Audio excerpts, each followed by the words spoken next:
and that's like that's the phenomenon you're looking at in these people's heads. And that's why I always think of, when I'm trying to sort of talk to them, I never want to frame it as an argument. I always want to be like, the purpose of this conversation is for me to understand how you think. Mm-hmm. First of all, because I want to know how you think, because it's fascinating to me. It's basically a glimpse into the mind of a human who's become a monster, right? And I need to understand that, because know your enemy.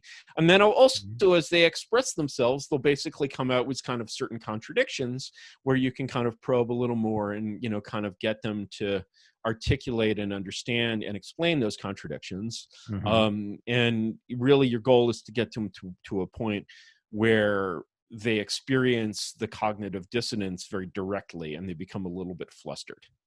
And you can't fluster them, for yourself, and you have to be very, very cool and calm and collected. And you're basically you actually want to hear what they have to say, and you just assume that they don't want to hear what you have to say, which in fact they don't.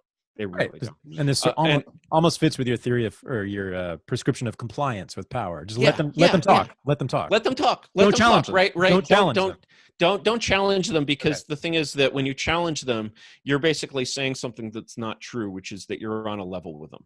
And you're actually not on the level with them, because they're on the top and you're on the bottom. Correct. If you were on the top and they were on the bottom, it would be a different conversation. Yes. But and that's the other thing to remember about these people, is that when you're looking at someone who is basically a power addict by nature, okay, you're looking at someone who would be a Nazi in Nazi Germany and a Stalinist, and okay, and in Nero's Rome, he would love Nero, right? And so the thing is that to argue with this person is almost like, the only really effective way to argue with this person is the argumentum, ad baculum, as it's called. What does that mean? It means with the club. So this was the way we out argued Hitler, right? We we bombed his cities, occupied his country, and one of the things that we discovered actually after we just ruthlessly leveled these motherfuckers is we were like, these are the most fanaticized people in history. They make the Irish look like Buddhists, right? They're going to be setting off roadside bombs till the cows come home. Yes. And we thought this in Germany, and we thought this in Japan, and we'd seen what they did in the 1920s. We were totally prepared for that eventuality, right? And the werewolves, right? And basically nothing fucking happened. Now, you might say that nothing fucking happened because nothing was going to happen. They didn't leave that to chance. It was a very firm and manly occupation. It really took a lot of cues from British imperialism, basically.